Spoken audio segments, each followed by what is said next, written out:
نانا تیرا حسین مدینہ چھوڑ کے جا رہا ہے. قبر محمد ہل گئی. آواز آئی حسین ہجرت مشکل ہوتی ہے. میں نے مکہ چھوڑا, مجھ سے پوچھ گھر چھوڑنا کتنا مشکل ہے. حسین میں تو مکہ چھوڑ کے مدینے آ گیا تو کہاں جائے گا؟ حسین نے کہا نانا میں اپنا شہر بناؤں.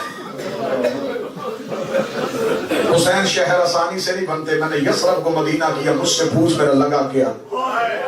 میں نے یثرب کو مدینہ کیا, میرے ساتھ ابو طالب تھا, میرے ساتھ نانی خدیجہ کی دعائیں تھی, میرے ساتھ تیری ماں زہرا تھی, میرے ساتھ علی کی تلوار تھی, میرے ساتھ حمزہ کا روپ تھا. ہم سب نے مل کے محنت کی تو یثرب کو مدینہ کیا. حسین قبر رسول سے اٹھ کے کھڑے ہو گئے, رو کے کہتے نانا مجھے تنہا نہ سمجھ, اکیلا میں بھی نہیں جا رہا. میرے ساتھ غازی کے بازو ہیں, اکبر کا کلیجہ ہے, قاسم کی لاش کے ٹکڑے ہیں, محمد ہے, میرے ساتھ میرا اصغر جا رہا ہے. نانا حسین وعدہ کرتا ہے کہ میں نے یثرب کو مدینہ کیا. نانا تیری قبر پہ ہاتھ رکھ کے میں فاطمہ کا بیٹا وعدہ کر کے جا رہا ہوں, میں اتنا خوبصورت شہر بناؤں گا تو ہر شب جمعہ 1.25 لاکھ نبی لے کے میرے شہر نہ آئے, مجھے حسین نہ کہہ.